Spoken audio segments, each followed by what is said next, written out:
What's up, everybody? You're very welcome along to tonight's late night agenda. I am your host, Craig, and you know when I've got these cans on my ears that I'm not on my own. I'm joined by the other owner of the channel, the man, the myth, the legend, the lad that usually couldn't be arsed, Mr. Connor Crosby. Fresh from getting your voice back, mate. I told everybody I had a sore throat. I was nice about it. Usually, I like to go in on you on these things, but it sounded quite bad, mate. How are you feeling? Yeah, I'm good again now, thank God. I'll be back on here with you lovely people. Flattery will get you everywhere, Connor. Flattery will get you everywhere. Now, first things first, mate, we have to cut out all this non-analytical waffling. Sorry, yeah, we're very analytical on this channel, yeah. We're proper pundits and not just fans who are idiots. Of course not. That's it, yeah, we're full on, superstars on here. I'm about to break out the tactics board now, talk about XG. I really am it. Look, ladies and gents, how are you? As you can see, Mr. Crosby's with me. Liam Barr loves an old shout out, don't you, Liam? You love it, pal. How are you? Welcome in. Callum's in, Crosby Red is in, Craig Adams, Pat Moynihan, Jack Kerwin, loads and loads and loads of people, which is a pleasure. Look, ladies and gents, there's only one place to start tonight, Connor, and that is around the news with Bobby Duncan wanting that move to Fiorentina, but more importantly, mate, on this one, his agent. Yeah, it's a really weird situation because, how old is Bobby? He's 18, 19? 18 years of age, yeah. 18. With the shit that's coming out now, is that him or is it just his agent pushing him into these bad decisions and everything? Cause, a few weeks ago, he was seeming like he loved the club. Now he's like, oh, it's causing me mental health problems. Hey, I don't want out. It doesn't make sense. Yeah, we've got to give people context here, so a lot of people won't know what we're talking about. But bear with me, I'm going to read out a lot of stuff tonight, and we will get through everybody. Tallahassee crowd are in. How are you? Brilliant stuff, Mr. Basenko. How are you? Welcome. Sorry, just shout out to the guys in Tallahassee who we're going to be meeting up with, Connor, hopefully on Sunday the 15th of September. Yeah, can't wait. Should be brilliant. 3.5 hour road trip down to Tallahassee. I really am looking forward to it. Connor's threatened to make a playlist. Looking forward to spending 7 fucking hours in the car with you in one day, yeah. I'm going to educate you, mate. I'm going to give you a hip-hop education during those 7 hours, mate. You won't even remember who Liam Gallagher is by the time we're finished. Nah, that's not going to happen. We'll see. Right, anyway, around this, there's been a lot of things said over the past few weeks regarding Bobby Duncan and his future at Liverpool Football Club. Nobody knew really what was going on, and today it took a strange twist. As myself and Connor said earlier on, his agent came out, and this could be the final straw in this situation. So, a few months before the end of last season, Bobby Duncan had a meeting with the clubs. This is what his agent's saying. Right, so, I'm going to read you out the statement from his agent. Here we go. Here's the agent's original statement. Now, it's quite long, so bear with me. There's been a lot of things said in the last few weeks regarding Bobby Duncan's future at Liverpool, and today, Wednesday, is the final straw of the behaviour and dealing of Liverpool Sporting Director Michael Edwards. Let me first of all say, mate, don't you fucking dare go in on Michael Edwards. I mean, if there's one person after Divock Origi you're not going in on here, it's Michael Edwards. So already, Connor, 2 lines into his statement, and he's turned the entire fan base against him immediately. I already hate him. Michael Edwards is my hero. You can't be saying that about him. You nearly had him tattooed on your body, Connor. I nearly fucking did, yeah. What's that phrase? If you come for the king, you better not miss. Like that with him now. That's it. So continue on. He said a few months ago, before the end of last season, Bobby had meetings with the club's hierarchy, including Academy Director Alex Inglethorpe. It was recognised that Bobby wasn't happy at Liverpool for different reasons, and Alex invited us to bring offers to the club for the exit of Bobby Duncan. For a player with 0 first-team experience, no clubs were prepared to pay an outright reasonable fee for a player that they got for £200,000 last summer. With that in mind, we've been able to find clubs that have already ready to take Bobby on a season-long loan with an option to buy for amounts of 1.5 million upwards, which is a great return for the club on a player who will never play for Liverpool's first team and who doesn't want to be there. Right, let's just again pause because there's a lot to get through here. So let's start. He said he had a meeting, Connor, with Alex Inglethorpe, which is grand, nothing wrong with that, nothing unusual at all. Now he's already gone in and basically undermining his own player here by saying that a player with 0 first-team experience that no clubs were prepared to actually buy is what he's saying here. With that in mind, we've been able to find clubs who are willing to pay up to 1.5 million upwards, which is a great return for a player that will never play Liverpool first-team football. Holy shit, mate. He's basically calling him crap. Yeah, I was reading that earlier. It didn't make sense at all. This is his fucking client. He's basically saying, he's not going to be ever good enough to play, so let's let him go. What kind of... Should he not be bigging up his own player to try to get bigger fees and bigger wages and everything? It goes against what he should be doing. It's madness. And then he goes on to say the club and Michael Edwards specifically made it clear that the kind of deal that kind of deal wouldn't work. So then myself and my team got to work even harder and managed to get a deal on the table for a loan with an obligation to buy after 5 starts with a higher transfer fee than before and a sell on to Liverpool. Putting all of that aside, the real reason Bobby missed the under-23 game against Southampton, and this is where it really starts to take a turn, Connor, on Monday, is because he has suffered some deep mental health issues with all the stress the club have put him under. Stress of being told he can leave, but then gone out of their way to force him to stay against his will. Not only is he on a very small salary, but he's also got 1 season left on his contract after this one, and Liverpool have flatly said he will not get a new one. Bobby has not left his room for 4 days because of this and will never go back to Liverpool again, and my only concern now is his mental health and well-being. Now, we've got to take this very, very seriously because nobody... I won't specifically, and I know you wouldn't either, Connor, will never question somebody who is having mental health issues. We don't know for certain what is going on with Bobby Duncan, but with regards to his mental health, we obviously wish him nothing but the best. We've got to make that very clear here.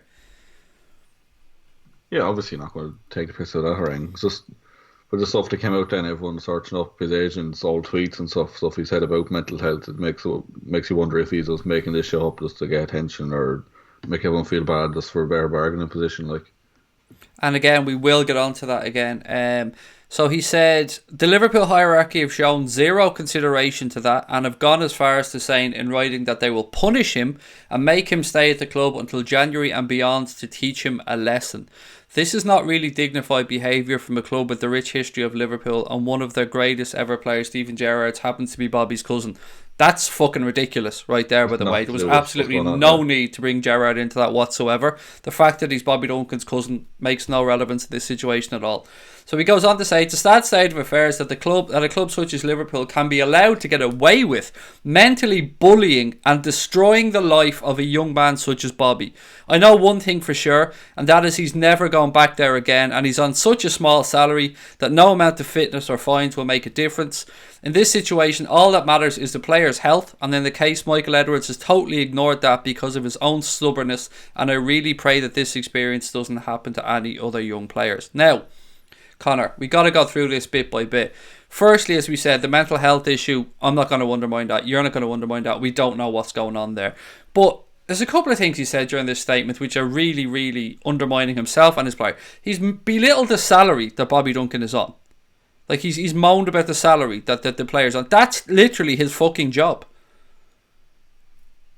Yeah, and like, he said, what's he say, a small wage or a tiny wage or something. He's on, like, I've seen floating around Twitter about £15,000 a week.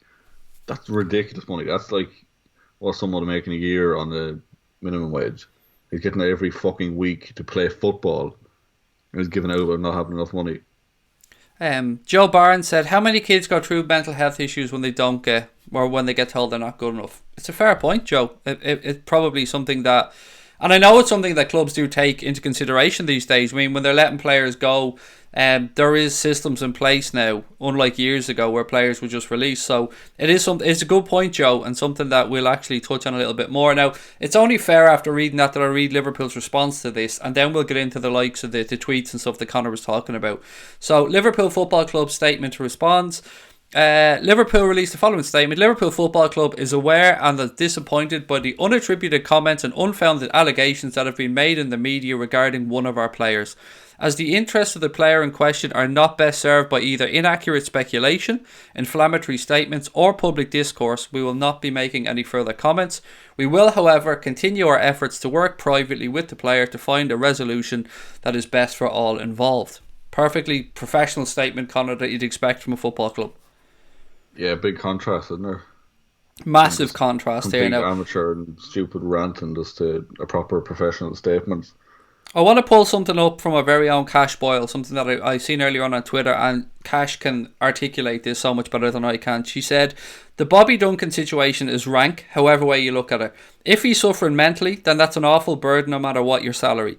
If the agent is leveraging the issue of mental health to force a move, then that's an insult to all who have experienced such problems. I think Cash, she's nailed it there, Connor. As always, yeah. As always, yeah. It's disgusting. Now look, Ladies and gents, I'm going to get over to you guys in a second. I'm not going to ignore you, but Connor, let's just pull up a few of the tweets. So we said that the agent has a bit of a history around slagging off people with mental health. Well, I'm not sure if you have this one handy, Connor, but the one about Jesse Lingard. Jesse Lingard? Yes, the agent. He was slagging off Jesse Lingard. The one you said I sent to you earlier on. Remember I sent it to you and you said, sent you that earlier, mate. Oh, yeah. Well, that was Lingard. I didn't even know that. Sorry. Yeah. So he shared it and said, it's clear to see that something was wrong with his head. It's actually a lot more deeper than behaving like a, not even going to say the word, it's the R word, because people don't like when you say that. Because you can't keep doing the same nonsense thinking it's okay if your head is actually straight. He needs to get mentally checked for sure, screw loose meetings. Like, it's very disrespectful and just wrong. It is. It's absolutely, like, he's on here now correctly expressing concern for his own player who could be going through mental health issues, and we're not going to undermine that, as we said. But I will say what Connor wouldn't say. He called, in no uncertain terms, he called Jesse Lingard, he said he's acting like a retard. Now, I know people don't like me using that word, but it's important that we put it in context here. And there's more stuff I've seen, Connor, and we could go through this time and time again. There's stuff. The agent basically just doesn't look like a good human being, like a decent fella. There's stuff around. There's homophobic stuff as well. I'm not sure if you've any of that handy. Let me look. Basically, he compared something like something with Spider and gay people. He said, "I'm not against either of them, but if I found one in my bed, I'd scream," or something like that. Just basically there was stupid things. There was another one that came up here to say, where is it? Nope, not that one. So many. Like, the reason it's taken so long to go through this... here we go. So somebody said, I feel there should be a clear rule that bans all convicted sex offenders from football. That's all, no matter what's happened before. Now, the agent responded to this by, I won't say the lady's name, said, why? Unless they're gay convicted sex offenders, how is there a danger to his teammates? Basically saying, yeah, if they're after kids and older men, then that's fine. Which is sex offenders, fine, yeah. Sex offenders, grand, no problem with that. But if they're gay sex offenders, according to Bobby Duncan's representative, then they should be banned immediately and they shouldn't be allowed near a dressing room. It is disgusting stuff, and we could go through this for 15-20 minutes, because as you know, if there's one thing Liverpool Twitter do very well, Connor, if you piss them off, they will look into your background. I think within an hour, everything's just out. The man's career is just over. I fucking love it.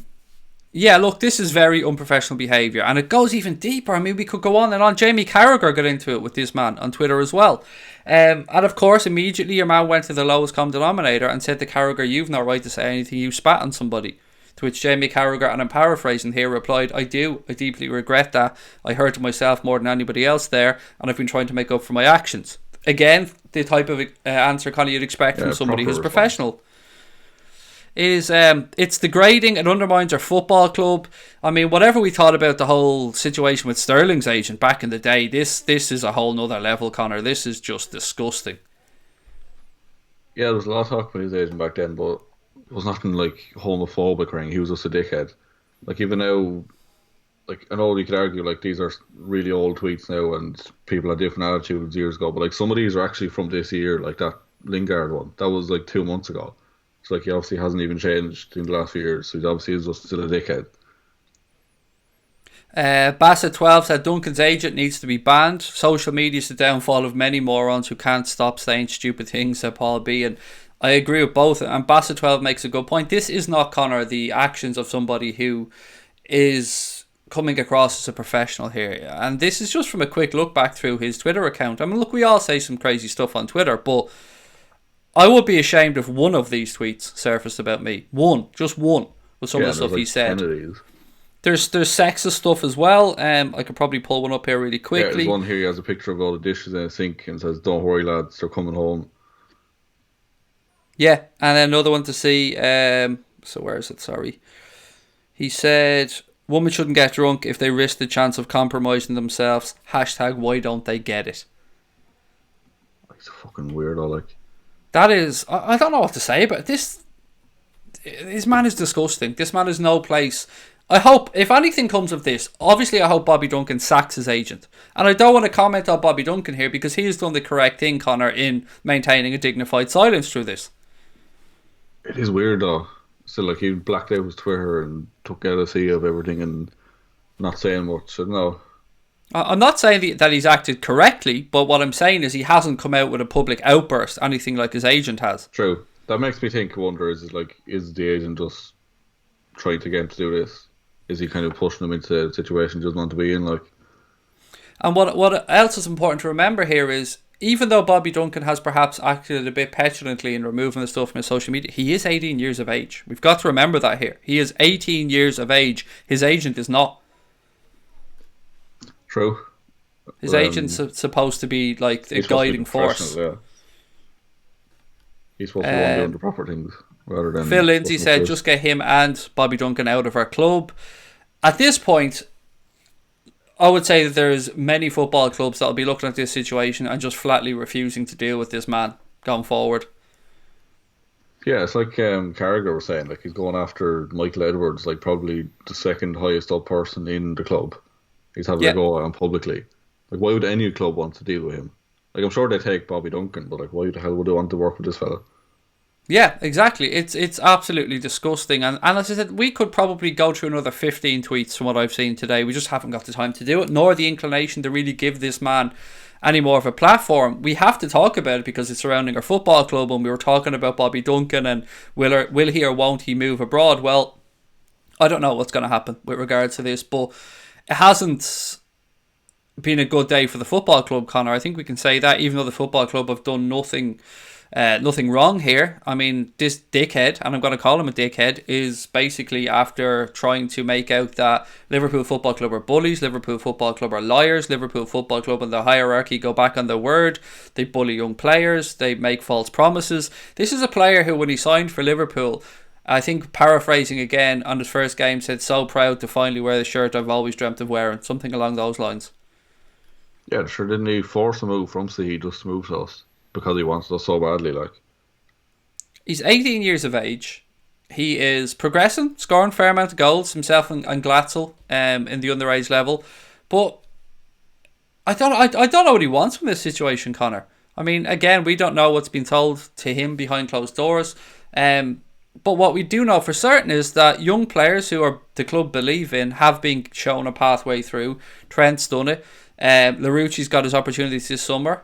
We've seen other players Joe Gomez came through at 18 years of age and started getting games for Liverpool Football Club. So if he's not good enough, then he's just not fucking good enough, and that's not the club's fault. Is it just bitterness then, do you think? I don't know, mate. I don't know. But so he's taking it out on them rather than accepting the fact he's not good enough. You're 20. If I offered you 15k a week now, would you say that that's a measly wage? I would consider myself richest man in the world if I had 15,000 a week. That's how I feel. Look, let's get over and see what you guys feel about this as well. The Dugout, Doug, how are you, mate? Said, the man doesn't even deserve to be called a man. He's a racist, sexist pig. Duncan should do the right thing and sack him. Stevie G, have a word. I'll tell you one thing for certain. Stephen Gerrard won't appreciate that man dropping his name into that conversation. Yeah, nothing to do with it. Absolutely not. Stephen Gerrard's preparing his football club for a game on Thursday in the Europa League, which I actually have a bit of news on we'll get to in a while. Cheers, Doug, for the super chat, mate. Really appreciate that. Scotty said, Craig, don't forget Brewster coming through as well. Absolutely. Shay Trainer, how are you, mate? I'm very good.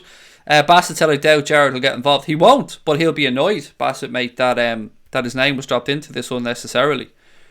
Jack said, is the Carabao Cup draw tonight? It is, mate, and we will be getting live info on that as the show goes on. Mr. Steamer has a lovely comment there as well. I love spiders up his... That's probably the politest way I could put that. Bobby Duncan's no saint. Probably isn't. But what I will say, and I don't have any reason to defend Bobby Duncan here, and I have no reason to vilify the man either, but what I will say, and I've said to Connor again, is he is 18 years of age. You mean you expect some petulance. Young players are going to make mistakes. I mean, that's a gimme. I know at 18 I did some stupid shit, and Connor, you're only 20, so it's not that long ago for you, but I'm sure you've got a good head on those young shoulders. But I've seen your drunken parkour, mate, so I know you have your moments. Yeah, the less said about that, the better. It's a wonderful video. I'm sure someday when the channel gets huge, we'll leak that out there somewhere. It'll be like your sex tape. Yeah, it'll be like your sex tape. Much more embarrassing than that. Yo Tony said 15k Bobby, a fucking joke. Can you do a recap if that's okay? Mate, we're basically on one topic since the stream started, and that's Bobby Duncan and his agent, and the fact that his agent... is a dickhead, basically. Yeah, he's come out and gone really hard on Michael Edwards, Liverpool Football Club, called them liars, called them bullies, saying that Bobby Duncan's mental health is suffering, and then there was a whole raft of tweets that have been uncovered from the agent's past. Is he his agent or his PR? Because he says Saif PR or something in his Twitter handle. I think he's the agent, but he works in PR, which is hilarious when you think of the stuff he's put up there, and he's supposed to work in PR. It's madness, absolute madness. Like, Curtis Dalton said, "Hi Craig, how are you? Get him out of the club. We don't need poison around the club. He's Gerrard's cousin, and surely Stevie G is a word." Look, he definitely won't be acting on Steven Gerrard's instructions, because Steven Gerrard wouldn't behave like that. And to be fair, Bobby Duncan hasn't really done anything here that we know of, except remove stuff from social media. So I want to be very careful here, because I want to be respectful of the young man's mental health, and I'm in no way going to undermine any illness that he might be going through or any suffering that he might be going through. I'm going to take that and treat that with the seriousness it deserves. The agent is the problem, said Joe Barnes. Oh, it's it's a lot. Stephen Booker, mate, that's a question for Brian Morrissey, who, as you know, is the chief moderator on the channel, so I'm sure he'll be happy to talk to you about that one. This came out of nowhere today, Connor, because we were getting set up earlier on, and we were talking about what we're going to be talking about tonight. We were talking Champions League draws. We were talking about the new blackout kit, which I'll get on to later on, and then as the day went on, this just exploded on social media. Yeah, it all happened in the space of an hour or two. Like, he just came out with this bullshit statement, and then Bobby shared it, and everyone started digging up tweets, and it just went from there. And it is very strange, because we'd heard for a while that Duncan was leaving, like for the last maybe week, but then whatever happened today, it just blew up. Obviously, something must have happened behind the scenes, weren't happy about. Domestic Butler said, has Duncan said anything, or is it all his agent? I have not seen anything from Bobby Duncan personally, mate. He quote tweeted it with a dot, just basically just sharing it without having said anything. Oh, okay. Not a good move, and not a good look. Even just that simple act to me is not a good look. Drama queen thing, isn't it? It really is, 18, like... But it really is, like... I mean, what's the worst case scenario for Bobby Duncan here? He doesn't get his move. He's forced to stay at the club, and the agent said, he's got one more year on his contract? This year and then another year, yeah. So, I mean, he's going to worst case scenario, sit on 15k a year? At least 20. Well... he's proven that he's not good enough or is good enough, whichever way. I mean, I could think of worse ways. The poor man will only make 1.6 million by the time he's 20. Now, again, I want to reiterate that doesn't take away from any suffering that he could genuinely be feeling. I don't know Bobby Duncan. Not to do with that, but yeah, the fact he threw in where he's on such low wages, that again, no relevance and not untrue as well. So yeah, exactly. And if anything, I applaud Liverpool Football Club's stance on the way that they pay younger players, Connor.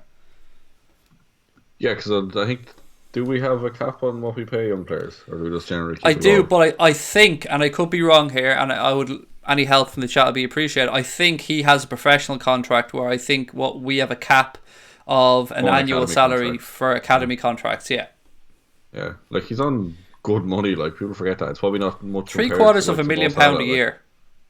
It's nothing compared to the likes of fucking Salah and Van Dijk and stuff, but like, when you think in terms of normal people, what he's making is ridiculous.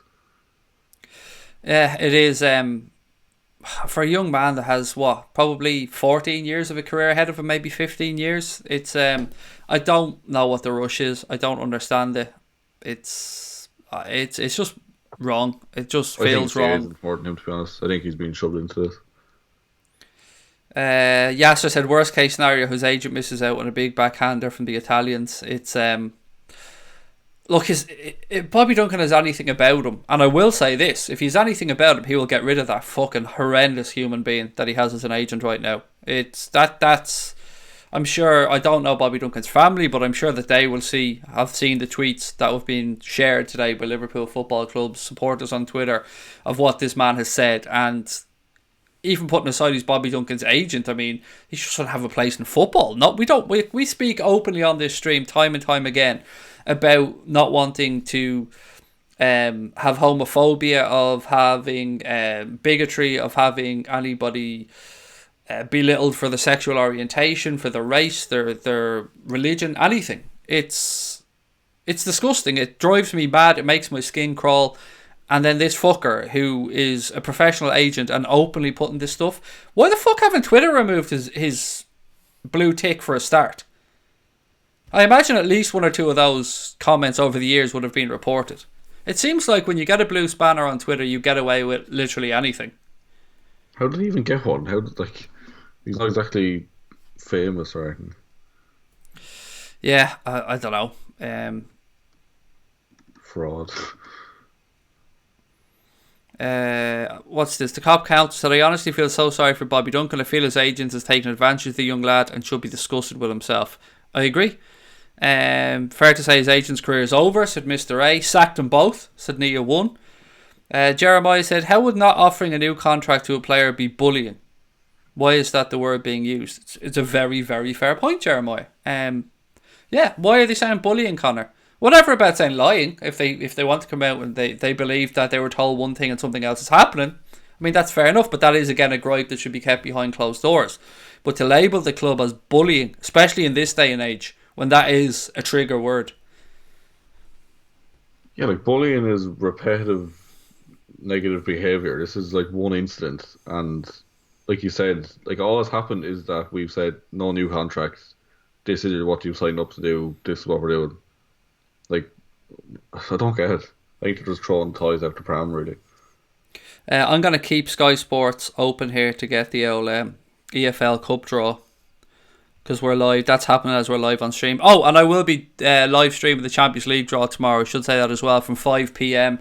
It says it'll start at 5 p.m, Connor, but we both know that I'll still be sitting here at 5:30 talking to people in the chat waiting for the draw to be done.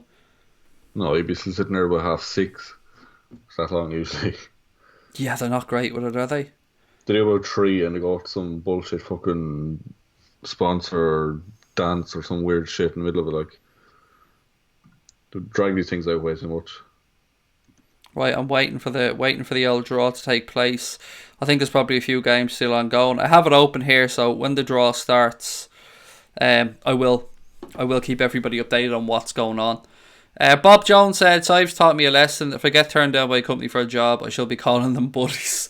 That's the thing. Your man's employed, so it's not like he's been turned down. He's employed on 750 grand a year roughly. I don't know. I think we've given it enough time. I mean, we've spent half an hour on it so far, the entire time the stream's been on, Connor, so probably best that we move on in a couple of minutes. And anybody who wants to look into this further, jump onto Twitter. Just look at Jamie Carragher's account on Twitter and you'll see everything on there pretty much, and then you can follow the trail from there pretty much, Connor. I think that's the best. That's how I did it earlier on. I worked backwards from Jamie Carragher. Yeah, it's a good place to start. Carragher getting in a few feuds. Sunderland shocked Burnley 3-1 as well. A couple of people saying there. I did see that Burnley went 1-0 up as well after I think 12-15 minutes, something like that, and then they went and lost 3-1 at home, Connor, at home to Sunderland in the Carabao Cup. Jesus, it was rough. Yeah, it's not great, is it? Poor Sean Dyche out to the door now, won't he? Not before Saturday. So what I mean, leave him there till Saturday. We want to. The only thing with this kind of thing is, like, it always happens if a team plays shit before us, they always turn into prime Real Madrid the next week when we're playing them. Always happens. Ladies and gents, if you're enjoying the stream so far, we've so much to get through tonight. I mean, I have a list as long as your arm of stuff to go through. Please do hit that subscribe button and give us a thumbs up as well. We really do appreciate you putting up with our incessant waffling, Connor, and our lack of analytical nous, shall we say? That's all we know. It's rambling, ramble. Yeah, sorry, that's a bit of an inside joke at some little twat. And if you're watching, you are a little twat who had a go at me on Twitter and on YouTube in the comment section, because apparently we don't spend the show, I don't know, with whiteboards doing analytics like we never have done from day one. Yeah, we need to start doing that, don't we? Just to please this one fella. The 21,500 other people that subscribe and watch, just fuck them. Just one person who were complaining, yeah. He did win. He did win troll bingo though. He did hit in his response. He did hit everything. We got bigotry. We got racism. We got misspelling, as is always the case. We got a lot of abuse. I mean, he did tick all the boxes. He did. Fair play to him. He obviously learned the stuff how to be a proper troll. It is 10 p.m, Mr. Crosby, a time you told me to remind you about. Yeah, do you want me to go now, or do you want to take other questions? Or Mate, it's your time. My time is sound. I'm happy to stay on here and chat for as long as you want to stay on. Right, a lot of people saying, watch Liverpool get Everton, watch Liverpool get Swansea. Draw hasn't taken place yet, as far as I know. The final results are coming in. A few games probably got the penalties as well. It does go straight to penalties in the Carabao Cup second leg, but our second round, there's no extra time. As Crystal Palace found out last night, Connor, they got knocked out by Colchester on penalties.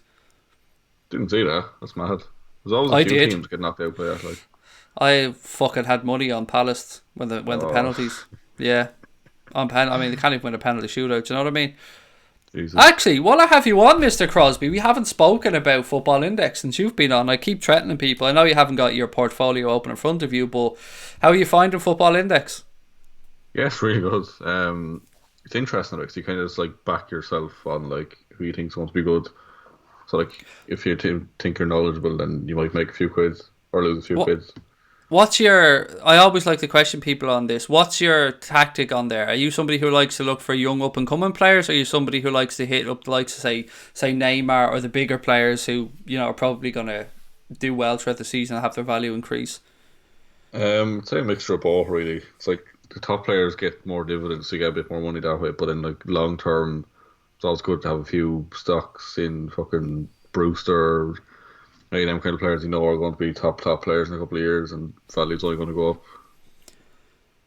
Yeah, I'm the same. I've done similar. I mean, my portfolio, I keep saying I'm going to like decrease shares, but I'm buying shares in Mason Mount like I literally, you know, have a genuine share in the lad's career. It's but it's doing well. His value's gone up. Yeah, it's doing well.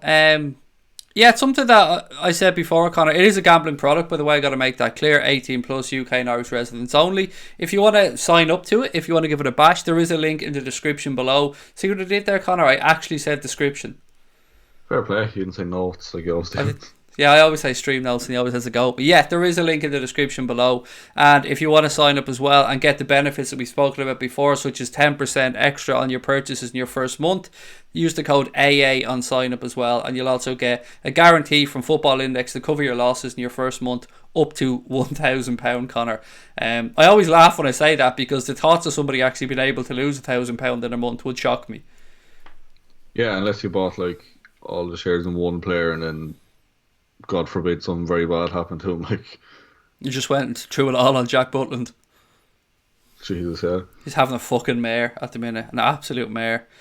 Doug reckons we're going to get Wolves in the Carabao Cup draw. It is coming up soon. Leicester went through 4-2 on penalties against Newcastle as well. So Boy will be happy. We're definitely getting someone really good in this. He doesn't know we're going to get like a solid Premier League team. We never get anything easy. Yeah, it's been weird watching Premier League clubs in action, knowing that obviously with us in Europe we don't go into the third round. I always find that weird every season, in a good way, obviously. Yeah, why is that? I think it's just from a games perspective, just to limit the games, just so as they don't, you know, like say like a club like Wolves who have been playing throughout the entire summer to get into the Europa League and qualifying, and they've already probably played, I don't know, 6-7 games to get through that, and here they are then, you know, with another game. I think it's just to try and limit the games. Imagine if we get United or City, said Scotty. Well, no, soon enough, mate. I'm refreshing here, trying to keep up to date with what's going on. I'm sure anybody has Sky open as well on their television will let us know as things are going on. Anyway, I want to move on to something else, something a bit more light-hearted. As you can see from the image of tonight's OBS, or the image beside me, you can see my bald head on top of a blacked-out jersey. And every year, Connor, on the New Balance, Liverpool have released a blackout jersey. I know you're not a fan of them. I flirted with it for quite a while today, and thankfully I got a bit of luck today, ladies and gents. My neighbour decided in, you know, his infinite fucking wisdom at 9:30 this morning he was going to have a rave basically next door, and music pumping out. So that woke me up. So, you know me, I usually don't get up till midday. So I got up and I went downstairs and I was flicking through and I seen, oh, what's this? Blackout shirts on sale today. Nice one. Seen a post from New Balance, seen a post from Liverpool, jumped on, bought one immediately. They are quite expensive. They're £75. So, you know, for something that isn't technically a jersey, Connor, it is quite a lot of money. But amazingly, mate, and you didn't like it. A lot of people did and didn't like it, but they sold out in 2 hours. How many murdered, do you know? They didn't say. I've no idea what the run is. Somebody might know out there. But yeah, the blacked out kit sold out in 2 hours. So you'll expect to see a shitload of these now up on eBay and stuff. Yeah, twice the price. I just don't get the point in them. I don't like that nice looking, and like you said, they're not a proper jersey. They'd never wear them. Like, for me, it's interesting. I mean, being a fat fucker, black is slimming, so there's a plus on that one. But you're a bit of a collector anyway, aren't you? You love that kind of stuff. Oh yeah, but I'm going to wear this one. I'm going to wear this. I'm not going to keep it up. I'm actually going to wear it. Like the runners that I bought, the New Balance ones, I haven't worn them yet. They're still sitting up on top of the wardrobe. But this I will wear as soon as it comes, and it's supposed to be here on Friday, so could wear for the stream on Saturday against Burnley. You never know. Right, third round draw is on its way, says Sky, so give it a few more minutes, we'll know who we're playing. Yeah, £75, Hayne, is a lot. I'm not going to lie, mate. And I'd pay £5 for delivery, so it cost me £80 and 20p or something like that. To get it sent over here to Ireland. But I'll show you guys on Friday. Well, actually, I won't be streaming on Friday. I'll show you guys during the watch along on Saturday. I'll probably wear the shirt if it arrives on Friday. But what do we think of it? If you have seen it, ladies and gentlemen, I'd love to know your thoughts on it. Do you prefer last year's? Do you like it? I think it's okay. Under some lights or in some tints, Connor, the badge and the New Balance thing can look a little bit blue. So I'll be interested to see how that looks. Sorry, the draw's been made here now. Right, here we go. So Wolves against Reading, Oxford against West Ham, Watford against Swansea, Brighton against Aston Villa. I'm going to call this draw out live as it's going. Sky are pulling them out one by one here, so I will update you as my phone updates. Some interesting ties there already. Sheffield United against Sunderland, conquerors of Burnley, Sean Dyche's Burnley. Hopefully they get another hiding on Saturday. Right. Any guesses? Who are we thinking? People watching this back is going to find it a bit weird, but this is the joy of live streaming. Any guesses, Connor? Like West Ham or Leicester or something like that. They're out. West Ham are playing Oxford. Colchester's just got drawn at home to Spurs, by the way. So Crystal Palace's conquerors, Colchester, are going to be taking on Mauricio Pochettino's Spurs. We're definitely getting some really good team. Calling that now. Oh, Sabrina said I can't wear my birthday present before your birthday. Yeah, I ordered the jersey. It's my birthday in a couple of weeks. And I said to Sabrina, yeah, you've just bought me this jersey for my birthday. Thanks, love. Oh, interesting tie, ladies and gents. Portsmouth against Southampton. It's a derby, isn't it? Derby, yeah, and a derby that hasn't been around in a while. Pompey against Southampton. That's going to be an interesting game. Burton against Bournemouth. Still no. What's Liverpool City? You fucking know it'll be something like that. It's definitely some really good team. Preston, yeah, Preston, Man City. So it's not City. So yeah, we'll get Arsenal or someone probably. It's a handy one. I'm saying Shots fired. Shots fired. Now, Connor, I want you to do this in a very analytical manner. Okay. There you go. Here we go. MK Dons versus Liverpool. Away at MK Dons. I'll take it. Do you know what? I'll take it, Connor. You would have liked a home draw, but about time we got, like, I don't want to disrespect MK Dons, but like not like a solid Premier League team, one of the cups. Yeah, so just to reiterate, Liverpool have been drawn away against Milton Keynes Dons in the third round of the Carabao Cup. Obviously, when we get dates and all that, we'll let you know. But yes, Liverpool playing MK Dons away. How you feel about that one, Connor? Yeah, I'm delighted with that. What do you? I mean, I know it's a long way away, but do you think we're going to give the likes of Brewster, Curtis Jones, those type of players a chance? Oh, definitely. There's no Klopp's is going to. I don't say just ignore the cups, but he probably will just do that again, like every other year, where we'll just put weaker team and see what can happen. English Master said United versus Rochdale. Now look, my English geography is shocking, but is that sort of a derby? Can we call that a derby? Is Rochdale near Manchester, or am I way off? I have no idea what Rochdale is. I'll look it Somebody's trying to frighten us already. Domestic Butler saying, didn't MK Dons beat United a few years ago? They did, mate, but do you know what I mean? That's It was United. Yeah, it's United. MK Dons are in League 1, as far as my memory serves. Hayne is asking. They're a League 1 team, aren't they? MK Dons, that's the one that everyone hates because he used to be Wimbledon. Yes. Thinking And then they started an AFC Wimbledon, who I think are in the same division, or they were in the same division. Yeah, I think they're now. I think they're in it again. Dave reckons we're going to play a second team. Yeah, Rochdale, just outside Manchester. Side ball. Oh, look at Big Brains on Bread. Yeah, fucking interesting enough there. Another handy one for United. Ollie's at the wheel. Do you know what I mean? Ollie is at the wheel. Did you see, interestingly enough, Alexis Sanchez looks like he's off to Inter, and United are going to be paying the majority of his fucking wages. It's like 80% or something, isn't it? I don't know the exact. Yeah, it's some ridiculous amount. Some very like high amount. 20 million out of 25 million or something. It's, oh my god. Why? Why did they move him on? They might as well have kept him and had him as an option. It must be that bad in the dressing room, I'd say. Or he's just not wanting to play at all. It's ridiculous. It's fucking nuts. I'm happy with the draw. Youth players to win. Domestic Butler. Ollie doesn't have that far to drive. Said Willow. It's a fair point. At the wheel. On the cup or the jersey, ladies and gents, what are your thoughts on the blacked out shirt? Have you ordered one? Have you had one before? I know they've been out for a couple of seasons. I actually don't know anyone or haven't physically ever seen one in person, Connor. Any of the black ones? Any of the blackout shirts, yeah. Either way, actually. Can you get them in the shops or is it just online? I imagine they had a few in the club shop. Just sell out so quickly, you wouldn't see them in the shops now. Yeah, it's. I was worried that I wasn't going to actually get it, but then I got my delivery notification from the courier company to let me know they should be here on Friday. So looks like I'm actually getting the shirt, so I will be able to talk everybody through it. Dave likes the blackout shirt. I'll sell you mine, mate, for 450 quid if you want. I'm only joking. It'd be too big for you. Otherwise, I'd fleece you blind. I'm only joking. I'd never sell the shirt. I'm not somebody that would do that. I'm looking forward to wearing it, actually. See, United are paying 6 million of Sanchez's wages.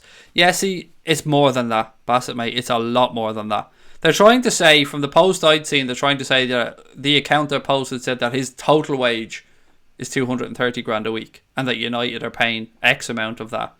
And I did a bit of research on this. His wages, apparently, depending on certain conditions, can go from between 400 to 490,000 pound a week. That's an astronomical amount of money to do nothing. That's ridiculous. There's a few more. Arsenal got Nottingham Forest and Everton got Sheffield Wednesday. Goldbridge would be delighted. Arsenal away DT versus Goldbridge, real team, man. I'm only saying that joke because I know he'd make it himself. That's the only reason I'm saying it. Yeah, he doesn't runs away now. It's good. Tom Jones said, what has the agent done, mate? I can't go back through it. It's not because I don't want to, Tom. It takes too long, mate. Basically, his agent's an asshole. Is accused of bullying. The stream.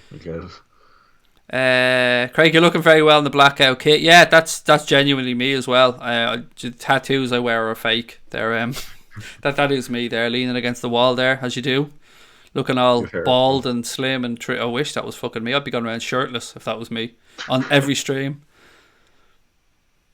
I want to buy one, but it's sold out. It's sold out in 2 hours, Scotty. From both the New Balance site. Craig has a lovely one being sold for £450. So I'm not selling it. I'm definitely keeping it. I'm going to be wearing it on Saturday if it arrives. £75. Cheese McGee asked how much the shirt costs. £75. So it ain't cheap. It's £15 more expensive than the home shirt for this season, or indeed all the shirts. I think they're about £60. Callum reckons we're going to beat MK Dons. I hope so, mate. I'd like to see us get a run in the domestic cups this year and give the likes of Rian Brewster a chance. I was going to say an Adrian, but motherfucker's been playing week in, week out so far. Yeah, wouldn't expect that. Doug, talk to you soon, mate. So Ian T said his basic wage, Sanchez, was 375k plus bonuses of like 75 grand an appearance. It's madness. Absolute madness just to stop him playing for Manchester City. That is madness. There's more stuff coming out on his agent now, actually. Oh, hello. One sec. Hang on. Nathan Moore said, as a United fan, I think it's ridiculous how much we pay Alexis Sanchez a week. Sorry, I just had to stick the boot in while there was an opportunity. Go on. I can actually listen to it. Someone like messaged my Instagram. I sent like a load of voice notes back. So it'll be interesting to see.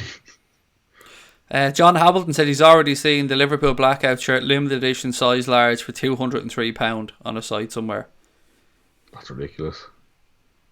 It is madness. I knew it was going to happen. But what also happens is... What also happens is, Connor, people, do you get moody versions of it? So people, True. you know, these companies over in Asia and stuff make fake versions of it. I've seen them sold as well. Obviously, I'm not going to say where because I'm not going to get in trouble with YouTube, but it does happen. Again, I want to take a moment just to give a shout out to our friends in Tallahassee and Jacksonville as well. As you guys know, myself and Mr. Crosby here are heading over to the beautiful state of Florida in a couple of weeks. Connor, are you excited? Buzzing. I know I don't sound very buzzing, but I fucking am. Should be brilliant. Yeah, it's going to be great fun. We are hopefully going to be attending the Orlando City versus New England Revolution game, Connor, on basically the first day that we get there, the same day Liverpool are playing Newcastle. We were hoping to get down to meet the Orlando Supporters Club, the Orlando Liverpool Supporters Club, but with the time of us arriving into Florida and the early kick-off of the Liverpool game, it doesn't look like we're going to get that one done on the match day, but... as a kind of, I won't say a second best because it's brilliant. It looks like we could be going to the Orlando City New England Revolution game, so that'd be good fun. Yeah, can't wait. Can't say I know an awful lot about him, but should be good. Nani plays for Orlando. There you go. There's a little bit of knowledge drop for you. I don't know.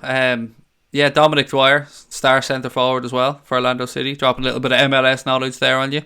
But yeah, look, it'll be good. It'll be good to experience football in another country, another culture, mate. It'll be interesting to see what... I'm very interested in the fan culture and the fan aspect side of it, so it'd be nice to take a walk around beforehand and see how people are getting on, see if there's any tailgating. Not to be confused with dogging, I want to make that very clear. Because if there's any of that going on, Stan Collymore will be around. Oh, I'm only joking, Stan. I'm only joking, mate. Not really. I'm only joking. It'd be interesting though to see, cause like, not the whole stereotype of like, oh, Americans don't know anything about football. Like, I'm like fully sure that's not true. Like, it'll be interesting to see what an actual match day over there is like. Yeah, really well. It'll be good fun. And then on the Sunday, that's the day, Sunday the 15th, the day we're going to drive down the 3.5 hour trip to Tallahassee, the capital of Florida, to meet up with the Tallahassee Supporters Club and hopefully the Jacksonville Supporters Club, Connor. And that we're meeting them at a brewery, and it's just like I'm taking the piss out of Connor as much as humanly possible here, because in Ireland, the law to drink is 18 years of age. So Connor can drink away to his heart's content wherever he wants. In the United States, the law is 21, and you got to respect the laws of the country that you're in. So I'll be driving and won't be drinking anyway. But Mr. Connor Crosby will be in a brewery surrounded by Liverpool fans from Jacksonville and Tallahassee, and myself. Beer everywhere, beautiful beer, and won't be able to touch a damn drop of it. How does that make you feel, Crosby? It's a bit heartbreaking, not going to lie. 1 month, like. I might just go up and order pints of it and just pour it down a sink, just because I can. Oh, you bastard. You really would as well, wouldn't you? Oh, I definitely would, yeah. I'd probably give them to somebody else, to be fair. If anyone wants to get me a fake ID that makes me a month older, then please get in touch. Mike Anderson said, go New England Revolution, that's my home team. If my memory serves me correct, Mike, aren't they managed by Bruce Arena as well, the former United States manager, I think. Didn't he used to manage Galaxy, LA Galaxy as well at one point? Or is Zlatan FC, as they're now known? Yeah, he's run that city now, doesn't he? Dara says, beautiful but dangerous, be careful, Craig. Right, Crosby, I believe you've got to head off now, mate, so say your goodbyes to everybody. Yeah, thank you very much for tuning in, for listening to my boring voice and watching Craig's lovely bald head. Listen to the excitement levels flying up as he talks about the trip to Florida. Oh, fucking hell. And, wait till he gets arrested over there. Wait till I send you pictures of Connor swimming around in a vat of IPA or something. Oh, please, I hope that happens. North Red said, before you go, there's already Moody fakes on offer for £14. There you go, didn't take long. There you go. Right, we'll let you go, Mr. Crosby, and we will catch up very soon. Yeah, thanks. Bye-bye. Talk to you later, mate. Bye-bye. And here comes the ba-doing. There you go. Right, let me just take these headphones off, ladies and gents. and I will get to your comment. Oh my god, that sounds so weird when you take off noise cancelling headphones and you can actually hear stuff. Right, let's get through it, ladies and gents. What do you want to talk about? Most American beer should be poured down the sink, said Dara. And he's American, or he's lived in America, so do you know you can say that. I can't say that. Bring a bottle of Captain Morgan's with you, Connor, said Dave. You'll probably get one in the duty free, mate. He's already been talking about having a few drinks in the house. A lot of people as well saying goodnight to Connor. So Jack's page said, breaking news, Dejan, Lovren and Virgil van Dijk found... What's this? Oh, throwing Bobby Duncan's agent in a bin. Still too good for him, mate. Subi said, Craig, I got a feeling Harvey Elliott is going to get a start versus MK Dons. Maybe, mate. Good show. Harvey Elliott, Sepp van den Berg, Ryan Brewster, Jones, Larouci. There's a lot of young players there that could make a show. Any news on Lovren to Roma? No, but that one seems to have been dead for a while, Bassett. It's Leverkusen with the latest team that I'd seen now. I don't know if Roma have come back in for him or not. This really is weird. I've got to get used to not having these headphones on. It feels odd. Blue said Rian has been asked to try and beef up. Bless him. Blue obviously has close ties to Ryan Brewster. Yeah, so if Blue said Rian's been asked to beef up, then you can take that one as gospel. And yeah, it'd be interesting. I mean, it'll be interesting to see his development with Blue and see how big he does get, because you don't want to lose that pace and stuff as well. No word of a lie, I predicted we get MK Don, said Big Man Steve. I was about to ask Connor what he thought, because I thought he was still on with me. I ran a Twitter poll, ladies and gents, and I did this as a bit of an experiment. So I ran a Twitter poll last week, and you guys might remember this, where I said, who'll be Liverpool's top scorer in all competitions this season? So I did the vote after the Southampton game, and it came back that Reds thought Sadio Mane would be our top scorer in all competitions with 69% of the vote. Mohamed Salah got 27% of the vote, and Bobby Firmino got 4% of the vote. Now, after Mo Salah scored a couple in our last game, I ran the poll again because I wanted to see how people would feel. And it absolutely flipped this time around. Salah got 68% of the vote, Mane with 30%, and Bobby Firmino with 2%. So in the course of a week, Liverpool fans changed their opinion dramatically on who they reckon will be Liverpool's top scorer in all competition this season. Now, I'd love to know your thoughts on it. What do you guys think? Sadio? Will it be Mo? Would it be Bobby Firmino? I mean, it'd be a big ask for Bobby Firmino to do it, to be fair. It's probably between Mo and Salah, but who do you guys think in all competitions? Liz reckons Mane. Salah be top scorer. He's more consistent, said Callum. I'm going for Sadio. Personally, I'm going to stay with Stadio. That's who I predicted earlier on in the season, so I'm going to stick with that. Dave Sweeney reckons Mo. Daniel Williams said, Craig, if you could have one of these players in a squad next year, who would you have? Sancho, Havertz or Leon Bailey? Probably Sancho for a couple of reasons, mate, but I'd probably say, in the order you've written them actually, I would go Sancho, Kai Havertz and then Leon Bailey. I need to watch a little bit more Leon Bailey for Leverkusen this season actually. Very fast though. Immense pace. I had Mo from the start, said Yo Tony. Salah and Mane to finish on the same amount of goals, 28 each, said Stephen Booker. I like the exact amount there, mate. Well in. Scotty said Sadio. Subi said both of them. M Dark said Salah. Luck said Mane. Big Man Steve Salah. Tom Boland Mane. Again, you guys are split as well. It's very difficult to find a clear and obvious choice here. Happily Egg said Salah will score 30 goals this season and Mane will get 28. And Dodge76 said, I don't care as long as we get number 19 and number 7. I hear you, pal. I hear you. I hear exactly where you're coming from. And I think you're right. It's not about individual accolades. This is just a bit of fun, but I think even they would pass up being top scorers, mate, for number 19 and number 7. Brian reckons Mo will get more because he's on penalties, which is a fair point. And we may get a lot of them this year with VAR, Brian, so it'll be interesting to see. I wonder if James Milner be on the pitch, would he still be on penalties? But the odds are Milner probably won't start. Well, I don't want to say the majority of games because I genuinely don't know, but yeah, Mane probably will lose out to that fact because Mo will take penalties. But I don't know, I reckon Mane's going to have a good year this year. I reckon he's going to bang in a shit ton of goals. Paul Dunning, how are you, mate? Welcome in. I'm very good, thank you, mate. Lovely to see you. Bobby, just because I love him, said Pat. Do you know what, mate? I respect it. I love him as well. Mark Meehan said 24 for Mane, 17 for Bobby and 27 for Salah. And Bassett reckons Adrian to be top scorer. Well, he scored for West Ham in their West Ham versus West Ham friendly or charity game. I can't remember which one it was. Junkie Funky Smith reckons Hendo to get at least 7 goals this season. Just a reminder to everybody, I will be live tomorrow, live stream of the Champions League draw, which takes place at 5 p.m. tomorrow. So I hope you can join me for that one. And I'll be back tomorrow night then, as always, at 9:30. Won't be here on Friday. And then Saturday, we're going to have the watch along of the game from 5 p.m, followed up by a post-match show. LFC Killian, so what do you think of the black jersey? I like it, mate. I ordered it. So I'll be able to give you guys a better opinion of it when it arrives. Hopefully Friday. I mean, it's shown Friday, but you know, things can change when it comes to delivery. So latest Monday, but I will talk you guys through the shirt when it arrives. It's my birthday present that I ordered and told my wife that she was ordering for me. So thank you, darling, for that shirt for my birthday. Well, it's not my birthday yet, by the way. I mean, I'm just an impatient shit. It's my birthday in a couple of weeks. Should Milner start this weekend? Asks Mark Meehan. Well, I'll put it to the chat, Mark. What do you guys think? Should James Milner start this weekend against Burnley? My own initial no. I would say no, mate. I would think... I mean, I'll go through a team prediction maybe tomorrow night, actually, or maybe later on. Actually, maybe later on in the week. Well, no, tomorrow's Thursday. Tomorrow. Yeah, I'll probably do my team prediction tomorrow, but I don't know. It might be a game for James Milner to try and grind it out.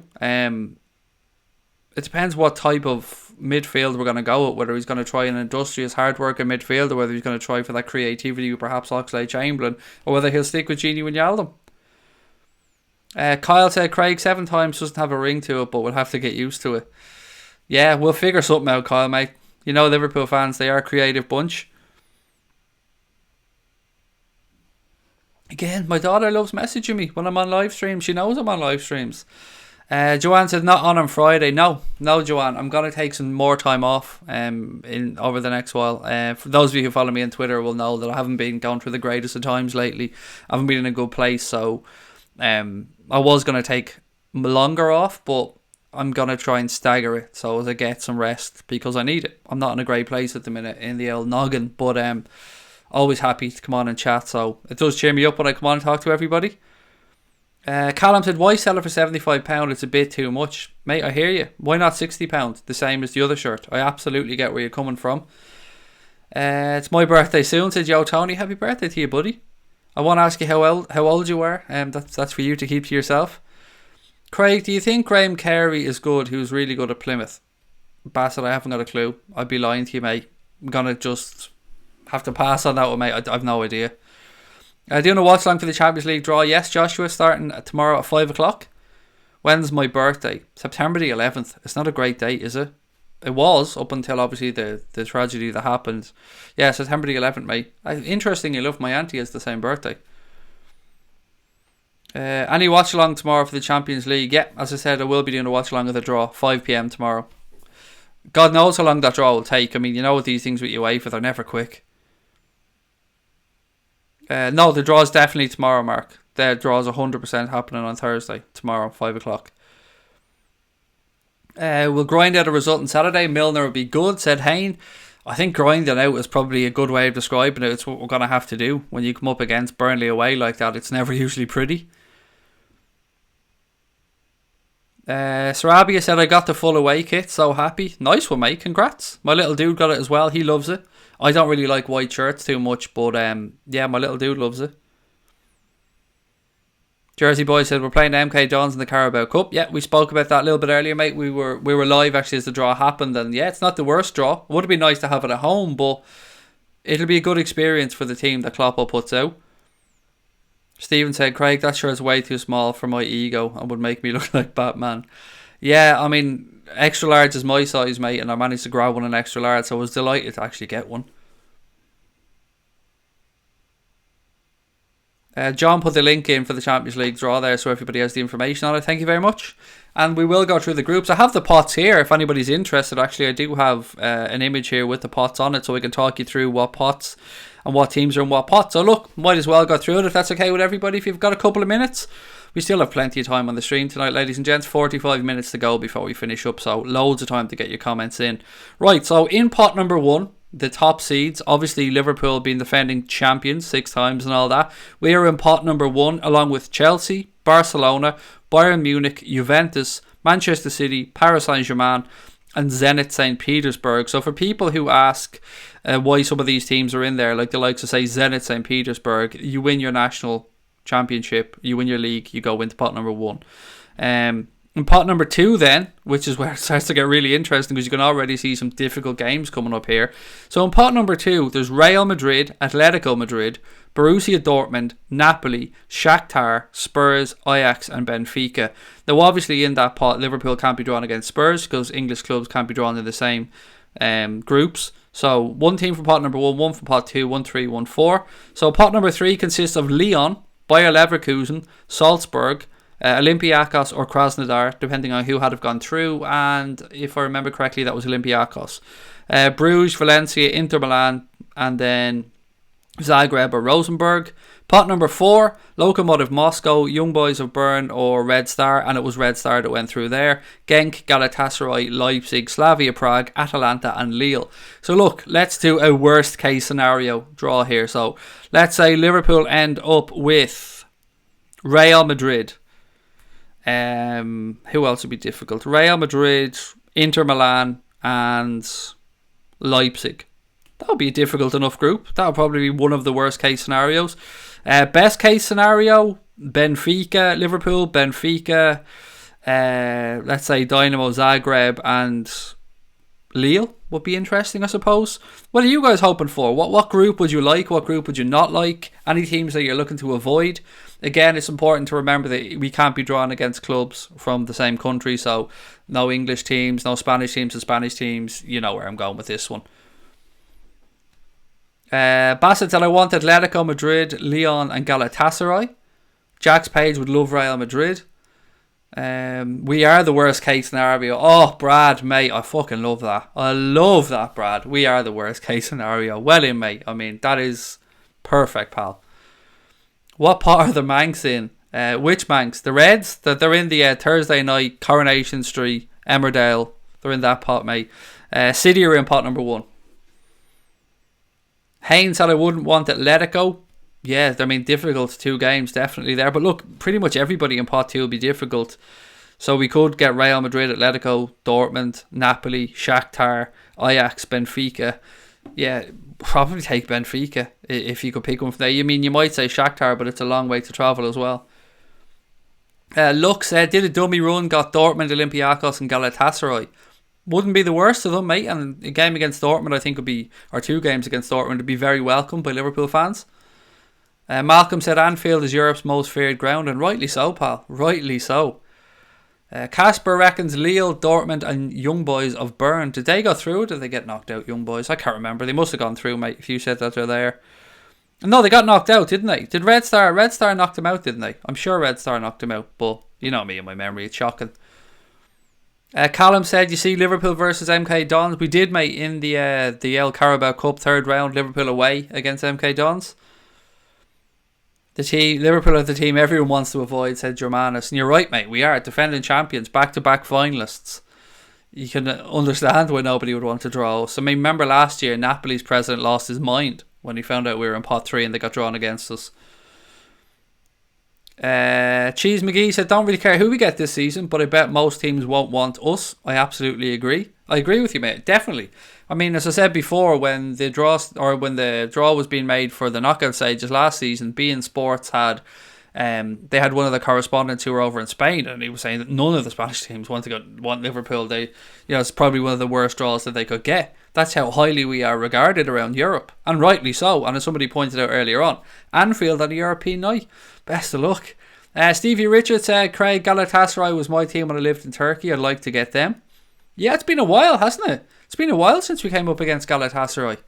I remember, was it Besiktas where we beat them 8-1 or something like that? And Crouchy scored. Was that Besiktas? I think it was something. I think 8-1, wasn't that a record in the Champions League or something? Craig Adams said, nobody worries me. Yeah, you're right. Nobody should worry you, mate. Champions of Europe, us. Who do you think will get in the Champions League? I don't know. It's a complete guessing game. We'll know tomorrow, mate, at 6 o'clock. But I don't know. I like the idea of a difficult group. The difficult group is more attractive games, and I don't care who we get. I'll back us to get out of any group. So, yeah, the more sexy the ties for me, the better. Jay said, Craig, why are we discussing groups? We should be feared now. Oh, we are, buddy. We absolutely are, Jay, my mate. We're definitely feared. Bassett said, Everton are 1,244 steps away from a European Cup. There you go. They can come and, we'll even let them in half price, mate, if they want to do the stadium tour to see what trophies look like. Callum said, I want to beat Belgrade away. Revenge on them. We don't need revenge. It was a big night for them. They got the job done. They can say that they beat the champions of Europe. And they are themselves European Cup holders. 8-0. Still the biggest winner margin, said Stephen Booker. There you go. An absolute spanking. One of those would be nice. A couple of sevens in recent history as well. Inter away would be a good away day, said Mark Me, and yeah, it would, because the San Siro, is this its last season? I know that they're redeveloping it, they're building a new ground beside where the San Siro currently is, so it would be a good away day, Mark. You're right, mate, and a good chance to visit one of Europe or the world's most historic football stadiums before it gets demolished. 8-0, said Eric. Crouch hat-trick back against Besiktas. We're the team that beat Barca 4-0, said Hayne. 4-0. Just remember that. 4-0, ladies and gents. Without Mo Salah, without Bobby Firmino, and with Andy Robertson going off injured as well early on. You should do a 10-minute boxing section. Not tonight, Dara. I haven't got any research done, mate. I will be watching. The reason why we're doing the post-match show immediately after the game, actually on Saturday, Dara, is because I want to go and watch Lomachenko and Luke Campbell. So I'll be watching that on Saturday night. You guys know I love my boxing. Jersey Boy said, Craig, I wonder if Wilson is cup tied, so can he play in LFC Cup games? Well, I'm not sure what you mean here, mate. Wilson is at Bournemouth. So I'm a bit confused, mate, as to the comments. Maybe I'm missing something obvious there, buddy. Sorry if I am. Bassett said, I'd love Dortmund, such a great stadium. It is, it's a wonderful stadium, mate. The capacity is reduced on Champions League nights, obviously, because there's no safe standing. I think the capacity goes from like 70 something down to 50 something, if my memory serves me correct. Kyle said, Craig, I'm going to be in Gorey in a few weeks. Is there anything to do up there? Depends what you're into, mate. Yeah, it depends what you're into. I don't know what age you are. I don't know what you want to do. There's some local foot golf, which is fun. Myself and Mr. Crosby did that a while back. Yeah, it depends on what you want to do, mate. And depends on the weather as well. What time does the fight start at, and do I need to pay for it? Yeah, it's on Sky Sports box office, Scotty, on Saturday. I think the ring walk for the main fight will probably be around 10:30, something like that. Willow said, getting the post-match done early, I'll be watching the fight too. Yeah, post-match will be straight after the game. So what we tend to do this season is we do the watch-alongs of the game, and then we come back later at night with our post-match show. Well, for this weekend, we're going to do the watch-along of the game, a little 15-minute break, and then we'll be straight back with a post-match show. Again, ladies and gents, if you're enjoying the stream, don't forget to hit that subscribe button and give us a thumbs up. I have a few more things to get through as well. So, former Liverpool and Aston Villa player Dean Saunders has been handed a 10-week prison sentence, after being found guilty of drink driving. I think initially he failed to provide a sample, or a breath sample at the side of the road. But yeah, 10-week prison sentence for Dean Saunders. Look, there's never an excuse for drink driving. Firmino, as we know, was found guilty of drink driving as well. He was banned, but Dean Saunders was sent to prison. 10 weeks. I don't know what, I'm just reporting it because it's news. I don't really have an opinion other than I'm not drink driving, there's no excuse for it. That's all I'll say. Sam said R.I.P. Bury. There is some small hope there, Sam, mate. There's some small hope. There are a couple of people that are interested, and I think that they've showed proof of funds of 7 million or something like that, and they're trying to lobby the EFL to put Bury back into the league. I don't know if that can be done. I don't know if that will be done, but I do know that there are interested parties that are trying to push through a sale or a purchase of Bury. So do keep an eye on that situation. Obviously, Bolton have now been taken over. They've been a takeover deal has been agreed there, and Bolton look like they're safe. Well, as safe as can be in the situation that they're in. It's still, financially a fairly perilous situation, but at least they won't be expelled from the league, which is great news for Bolton. And it's sad that Bury were expelled by the EFL. I hope something can be sorted out there. You never want to see football clubs going under. You really don't. I mean, I'm not educated enough on the situation to really talk about it in any detail, but as a football fan, you don't want to see football clubs going under. Yeah, you just don't. I mean, to think Bolton Wanderers, JJ Okocha, managing the Sam Allardyce back in the day, some very good players through that football club. Djorkaeff, good team. For them to be down in League One and potentially go out of business, it's shocking. Didn't Wayne Rooney drink drive? Yes, a few of them have been done, mate. I fear for Dean Saunders' a pundit career, said Casper. My opinion, he's a shy pundit, mate. And he needs. I don't like TalkSport, and I'm not really a fan of anyone going on TalkSport. So, yeah, but look, this is a different thing. There's no excuse for it. Rangers, and I want to talk about... Now, bear with me when I talk about this, because I don't want this to sound like I'm having to dig at Rangers here. Rangers have been handed a disciplinary charge by UEFA for sectarian chanting during their away game against Legia Warsaw. Now, part of Ibrox will already be closed for the game on Thursday, the return leg against Legia Warsaw, but that was because of similar chants against St. Joseph's at home in the previous round. Now, as I said, I'm not saying this to have a dig at Rangers. People might think because I'm Irish I have some affiliation towards Celtic and I'm going to be pro-Celtic and anti-Rangers. I don't give a fuck about any of that stuff. I don't care about Scottish football. I don't care about Catholic. I don't care about Protestant. I don't want any sectarian chanting from any side. I don't want any vicious chants from anybody. I don't want this shit in our game. So I'm not having a dig at Rangers here. I'm just saying we need to stamp this out. We need to stamp out. Tonight during the game, Nice-Marseille game, the referee pulled the players off the pitch because of, it was reported, homophobic chanting and a couple of offensive banners in the stands. Again, something you don't want to see in the game tonight. These disgusting things are creeping back in bit by bit, and I mean, we don't want it. I've said it time and time again. You just don't want it in the game.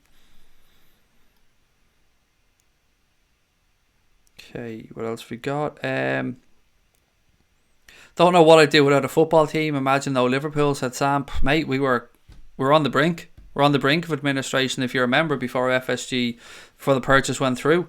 Divock said Bolton have been saved. As I did say earlier on, mate, I did say that the takeover had been agreed for Bolton.